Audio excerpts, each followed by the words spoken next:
Dan, the man, what is up, my man? How we doing? A couple of days ago, I got a call from my co-worship leader, and she said that she was stepping down immediately due to some inappropriate text that her and my pastor have been having in this last week. And so, are you on staff at this church? Yes, I am. Yes, I'm. Me and her are co-worship leaders, and we have a band about 8 people, and me and her just lead together. I joined this church about a year ago, and this pastor is one of my dearest friends.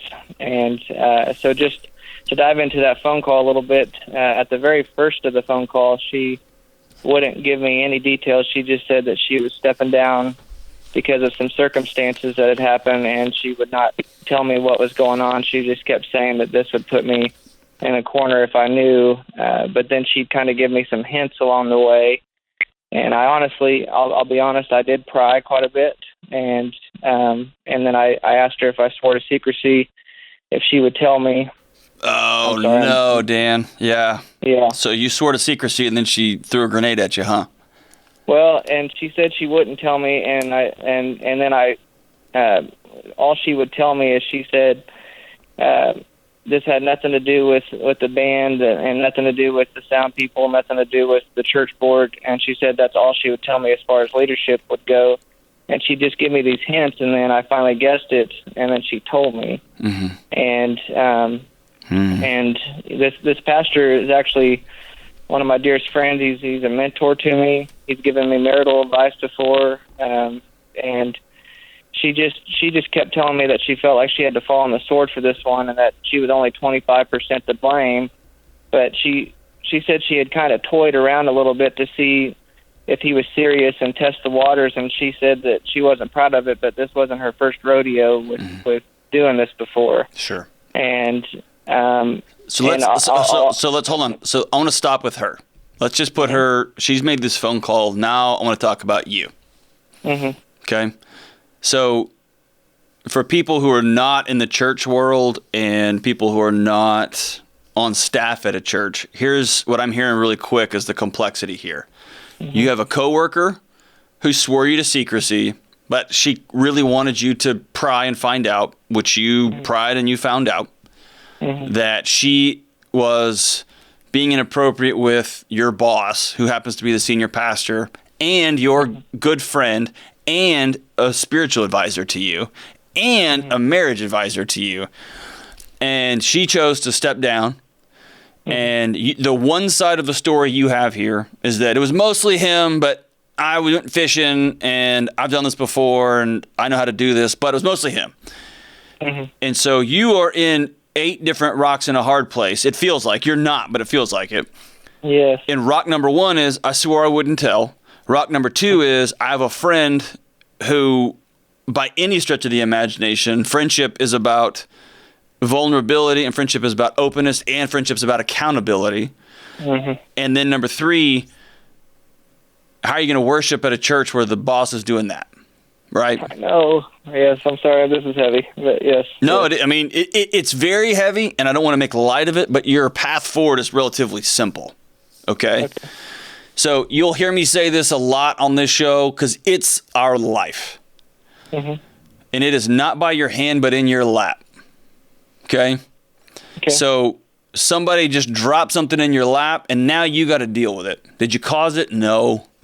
Is it your fault? No. But you do have a responsibility to deal with that. And that can be trash that's blowing down your street. That can be a neighbor who you've got to go knock on the door and have a hard conversation with. It could be a teacher that treats your kid wrong. Whatever the thing is, it's not, you didn't cause it, but now you got to deal with it, right? That's life. Mm-hmm. How old are you, man? I am 27. All right. So if you haven't experienced this before, this will be a hardest thing you've ever walked through, and it will be a cornerstone of who you become, the minister you become, the pastor you become. And if you choose to quit all this and get out and go sell insurance, it's going to be a cornerstone of the person you become, because you're going to have to do something hard. Okay? Mm-hmm. Yeah. And for everybody out there, never, ever, ever say the words, "I promise I won't tell." Mm-hmm. I promise I won't tell. Because you never know what someone's going to put on you. You never know what someone's going to put on you. And you learned this the hard way, Dan, but I am not in the business. If somebody doesn't want to tell me, I'm going to move on with my life. Yes. You know what I mean? That is their secret, their burden, their whatever to carry.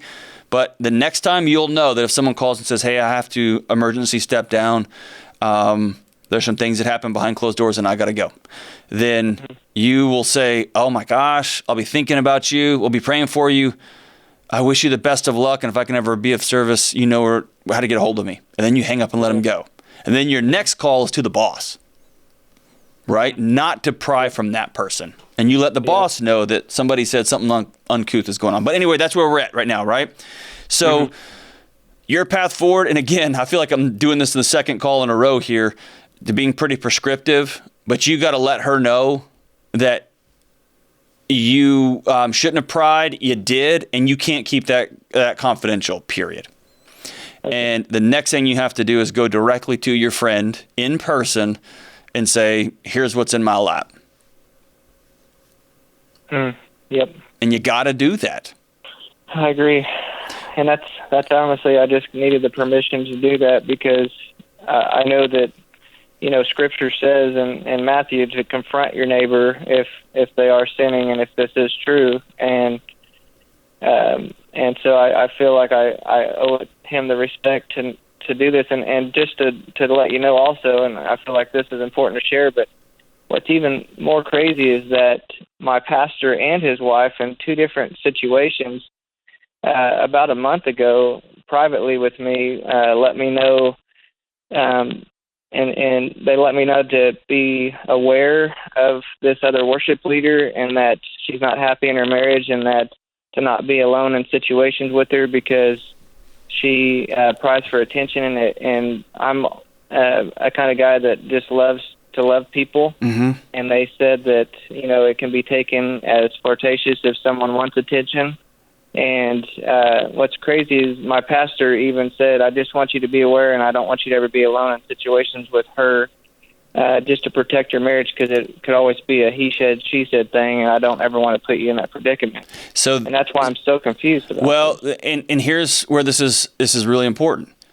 This is why you, with no fanfare, no drama, no calling in the Calvary, this is why you as a grown man go sit down one-on-one with your other grown man friend. Okay. And you say, here's what I was told. I have a feeling that he may pull his phone out and say, I'll show you what happened. And your eyes will bug out of your head once you get the other side of this story. Okay?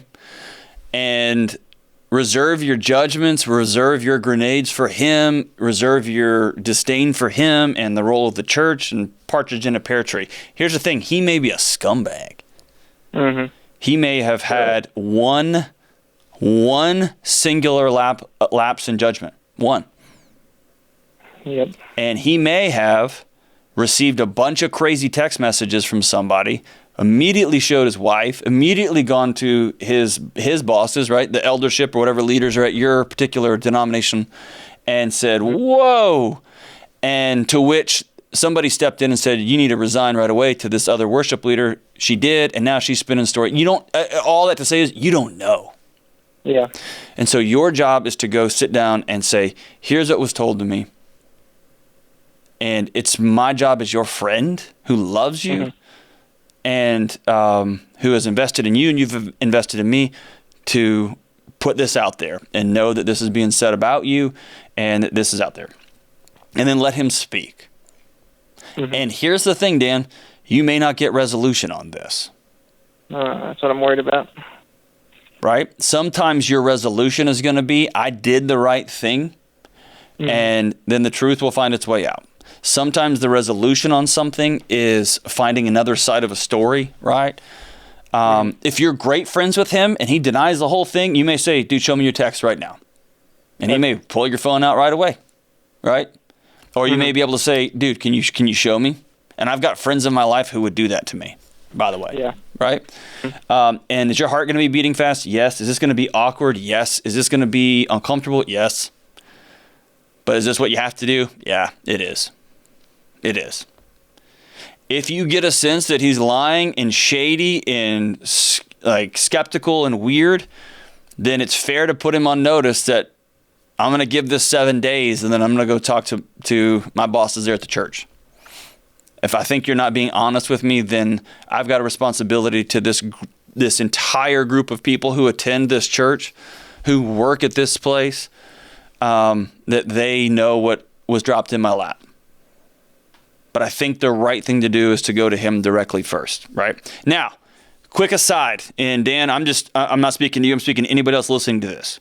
If this is a kid in the youth group, whole different conversation. This is a kid in the youth group. If this is a kid in like Sunday school, then we're calling in the cavalry. We're turning all the lights on in the building and we'll figure stuff out later. But that's when I'm going to have a much louder conversation than a personal, hey, someone just quit and they said it was because you were making them feel uncomfortable. They said it was because you were hitting on them and you're married, they're married. Something feels oogie about this and they said they had to quit. Dude, what in the world? This doesn't sound like you. This isn't the guy I know. This isn't the pastor that I know. But I have to sit down and look you in the eye and say, I'm not cool with this. What's going on? So that's my thoughts, Dan. I appreciate the call. And again, that's a lot of responsibility for a 27-year-old. And that's what you signed up for. You're in this role for a reason. I do want you to do this. I want you to have this hard conversation, and please email me back. Please call me back. I'd love to have you back on the show and let everybody know how that conversation went. One of the things that we don't do well as a culture, as a society, is have hard conversations. And so I want to hear how it went. And it may help for you to write bullet points down, right? It may be helpful for you to practice this conversation with your wife or in the mirror or whatever that may be. But make sure you are clear-headed and clear-minded and go talk to your friend. He deserves that. You deserve that. And the people in that church deserve that.